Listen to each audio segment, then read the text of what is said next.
Robert Hale, you are an Ironman. No matter who you are, our future is gone. Rust is recreated all around. Perfect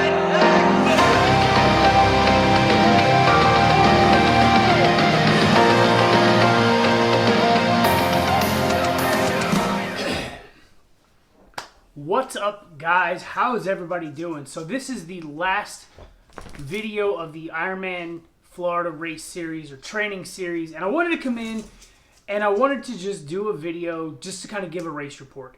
I typed it out on Facebook, but it was kind of like an abridged version. I didn't really get a chance to talk too much about the specific details of the race, at least not how I can verbalize it, whatever. But so I wanted to talk about it now, and I want to kind of just talk about how I felt, what was going through my head during the whole race. And I'll start, early morning. Obviously, I got up at 3:30. I was up early, ate my meals. Everything was traditional race morning. Got into transition, set up my bike. I messed up on the bike setup first. One of the things I wish I did differently was I wish I would have taken my Cliff Bars out of the wrappers ahead of time and put most of them on the bike. And then just where I would have only had like 2 in my pocket instead of all 5. But I didn't do it that way. For some reason, I got into transition. I said, you know what? I'll be okay. I'll just put them in my pockets and everything will be good to go. That was the biggest thing I messed up on in transition. All the other setup was good. Temperature, it was kind of chilly. I think it was 48 degrees when I woke up. It was like in the low 50s when we were getting ready to get in the water. The water was gorgeous. Like, it couldn't have been any more gorgeous when I got in it.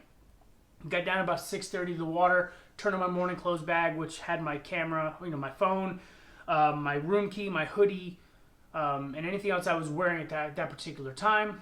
Tossed that off. That was it for the day with that. I went down to the water just because, again, I deal with swim anxiety a lot because whatever. And I know there's a lot of triathletes, if you just jump in the water without acclimating to it, can be kind of daunting. You kind of like panic real quick. So I had a few minutes before the race started, so I went down to the water and I just jumped in and just kind of laid in there, let my body get used to the temperature of the water, the feel of the water, how clear it was. I swam a couple yards, nothing spectacular, maybe like 2-3 breaths each way. Felt the current, felt the waves, felt the ripple in the water.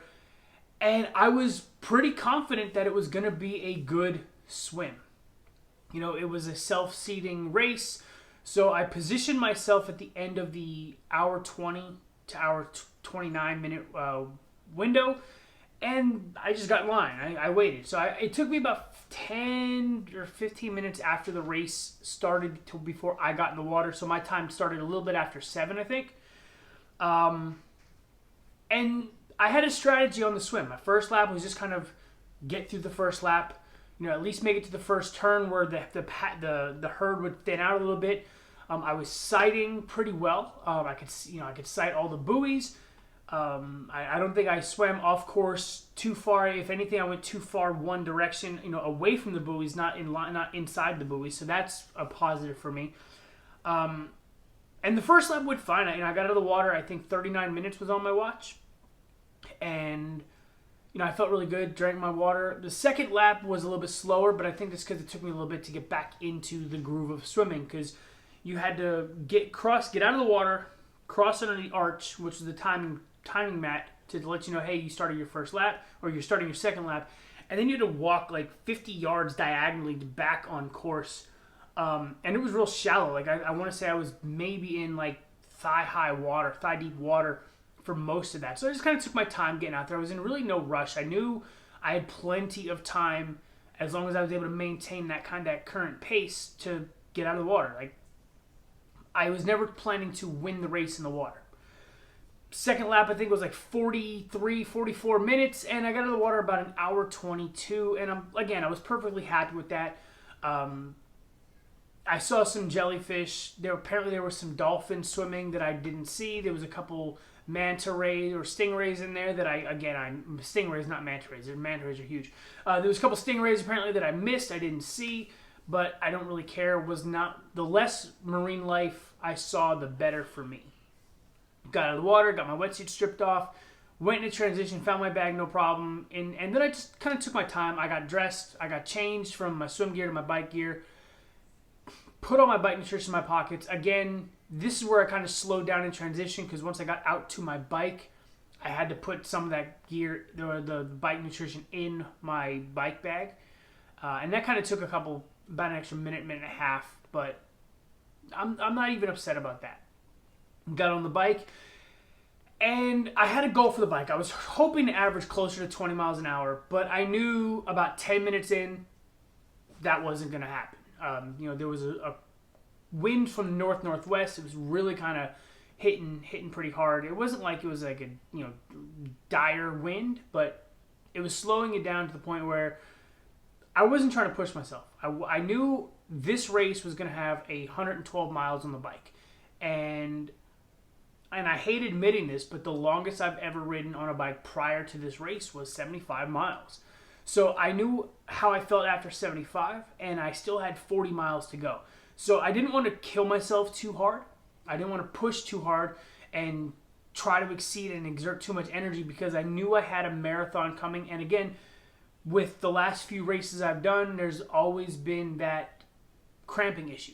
So I didn't want to risk putting out too much energy, sweating too much, and not worrying about getting enough electrolytes in. So I just kind of said, you know what, I'm just going to stick to whatever I can, and I'm just going to cruise. I'm not going to give in. I'm not going to crawl, but I'm not going to try to win the race. The bike was pretty solid. I mean, there was a lot of people on the bike when I got out of the swim. There's big crowds all over the place. So a lot of times I didn't get into a full-on rhythm because I didn't want to get drafting penalties. I didn't want to get blocking penalties. So a lot of times I would slow down just so I would create that separation. You're supposed to be 6 bike lengths between bikes. And once you start breaking that, you as the passer essentially have to overtake the next person, and they have to slow down. But then you have to maintain that pace. And a lot of times I wasn't sure where the course was going, and I didn't want to exert as much energy in that. So a lot of times I just kind of peeled back a little bit and reserved energy for later parts of the race. There was a lot, still open roads. I felt good on the bike. The worst part of the first half of the bike was I knew I had my nutrition plan every 5 miles after mile 10. So 10, 15, 20, etc. I was going to eat a quarter of a Cliff Bar, and I had to drink at least 24 ounces of Gatorade per hour. That was my goal, right? To get my calorie consumption and to keep my electrolytes high. I also had a tube of base salts where every 5 miles was 2 licks of the salt. Was great with that for the first 2 bottles of Gatorade, first Cliff Bar, 2 or whatever. And then the first half of the ride, I had to swap out my Gatorade bottle. And they only had orange Gatorade. I can tell you with a passion that I absolutely wanted to vomit because of the flavor orange Gatorade. I cannot enjoy that flavor. I hate the flavor, but that's what they had on the bike course. So I had to suck it up and drink as much orange Gatorade as I could. I want to say I had maybe 2 bottles of orange Gatorade, so that total of 4 bottles. My goal was 5, almost 6 bottles of Gatorade. I just couldn't stomach the orange Gatorade. After the first 58 miles, my nutrition plan went to shit. My stomach did not want any more Cliff Bars. I would take a bite of a Cliff Bar and you could start feeling the vomit starting to come, so I'd spit it out. I finished the last 50 miles of the bike on Gatorade and a peanut butter and honey Uncrustable, and that Uncrustable was tough to get down too. My stomach just didn't want it. Between the orange Gatorade, the Cliff Bars just not agreeing with me, the salt's making me upset, my stomach upset. I honestly don't know how I finished the bike the way I did. I couldn't take an energy goo because I had a mint chocolate goo and orange Gatorade. And as much as I was trying to drink some water, around the aid stations, it wasn't enough to settle my stomach.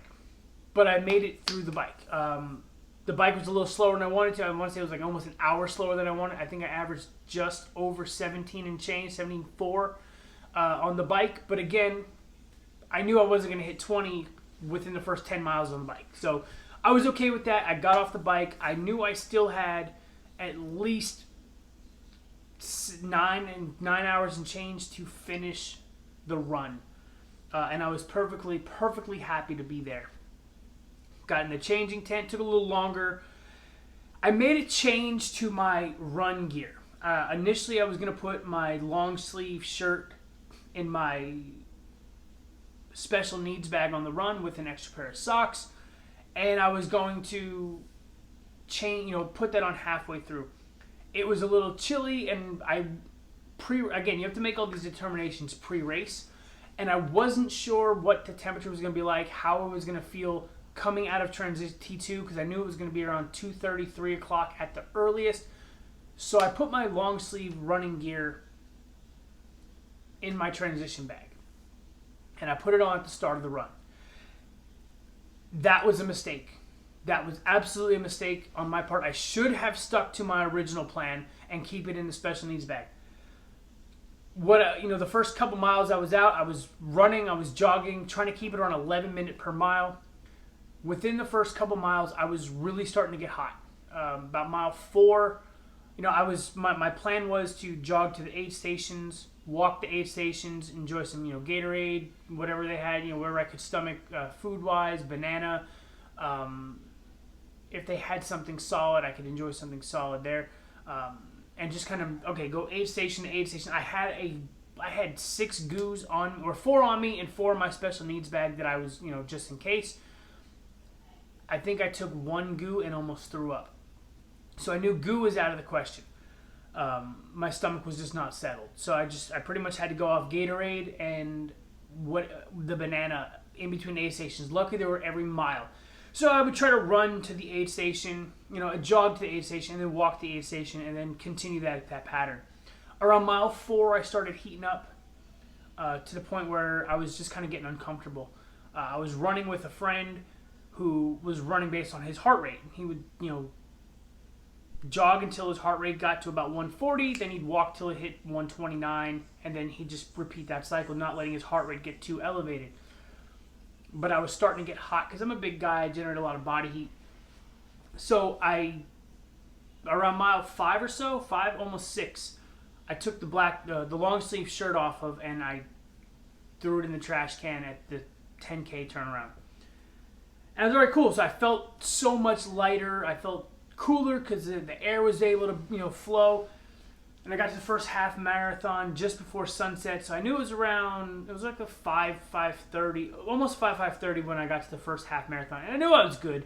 There was no cramping on the run. I was running in a pattern where I would run 0.3 miles and I'd walk 0.2. This way, I'd get 2 run intervals, and I'd get to a mile at some point. And I just knew I had to continue. Forward progress was it. On the second lap of the run, the sun went down and it started getting colder. Luckily, that's when they brought out the soup broth. And it was pretty much chicken noodle soup broth. And they would give you a cup every aid station. It was kind of warm. It wasn't hot, but it was warm enough to where it would warm up your internal body temperature. And it was sodium, it was calories, it was something. So at that point, I was drinking no more Gatorade. I had switched to Coke to get sugar, get the calories. I'd try to have a banana, and my plan was drink the Coke until my stomach was feeling then I'd drink water to kind of settle it down, and then go back to the Coke and just keep doing that.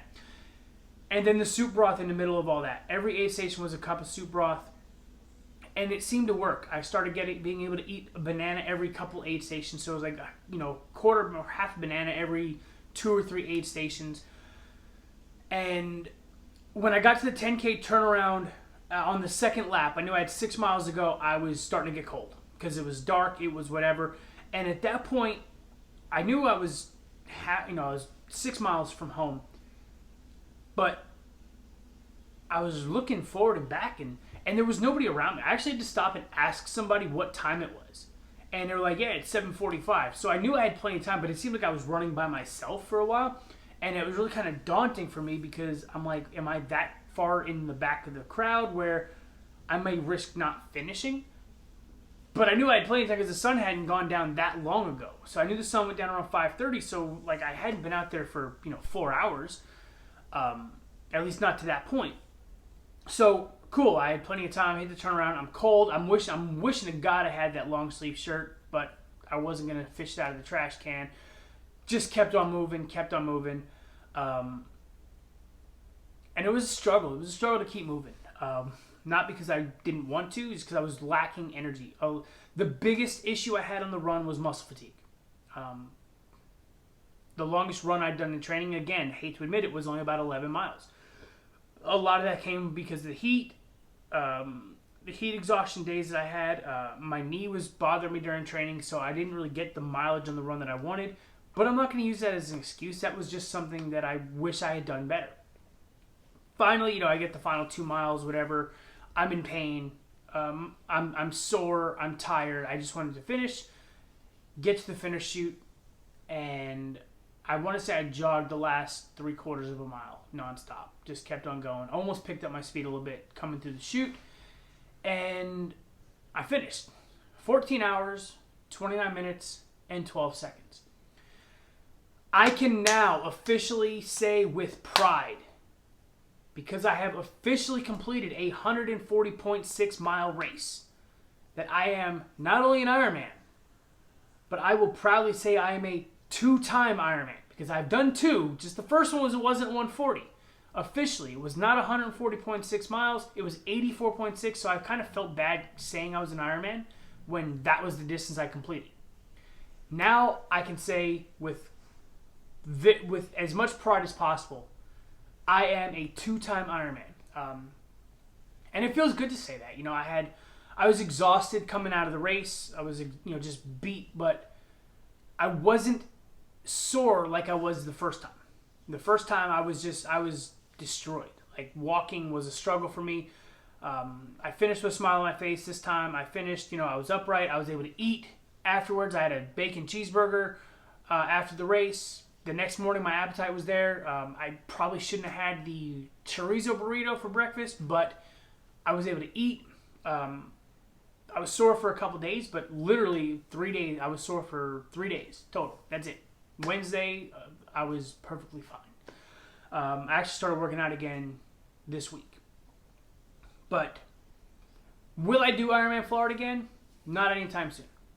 If I do another race, when I do another race, because I'm probably going to do another one, it will not be Ironman Florida. The race was great.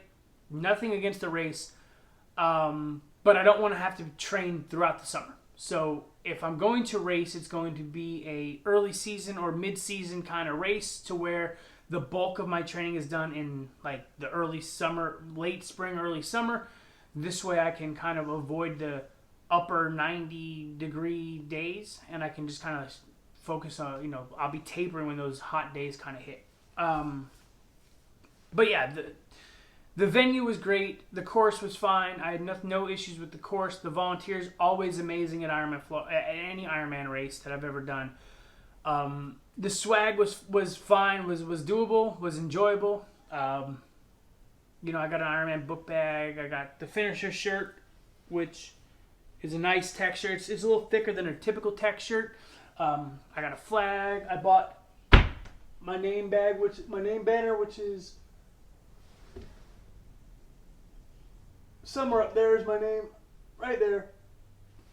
So I got all that. I bought a hoodie with all the names on it. Nothing against Ironman Florida. It's just I want to do different races. There's other races that I want to complete, other races I would like to finish up on. But I don't know when I'm going to race again next. I'm hoping 2021. But I have other things I want to do between now and then. But if I can avoid an ocean swim or training through the summer, at least for the next one, that's the plan.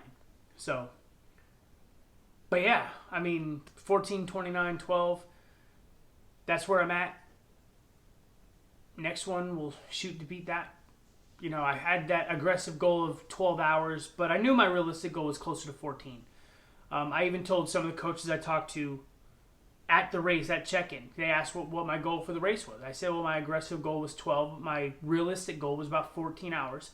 And I came in 14:29. So, again, am I mad at that? Hell no. Because I still had 2.5 hours to go before... Literally, I had 2.5 hours to go of leeway time. I could have taken a nap and still finished.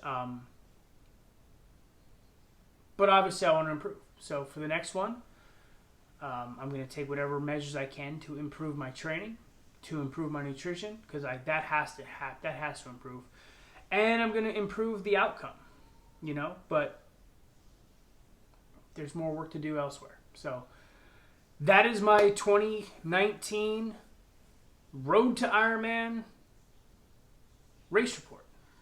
You know, if you followed along during this entire 20-something week process, thank you. Obviously, your support was awesome. You know, meeting some of you on the race course, talking to some of you, just your comments were great. Your messages were even better. We're not ending the vlog here. We're going to keep on doing a weekly thing. Because I don't want to have to just start up again next year, you know, or whenever I start training for Ironman again. I don't want to be like out of the blue, hey, look, I'm back. You know, I'm going to keep it going. So, but... Ironman Florida, the Road to Ironman 2019 has been completed, and yeah,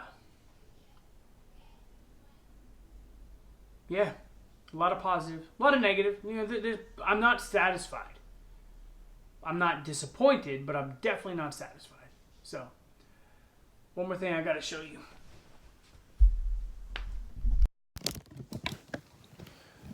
Remember, I said I have the medals on the wall.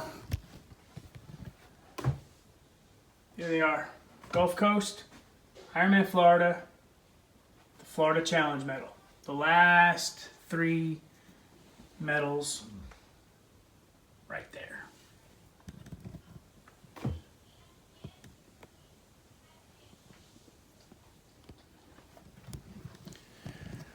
All right, so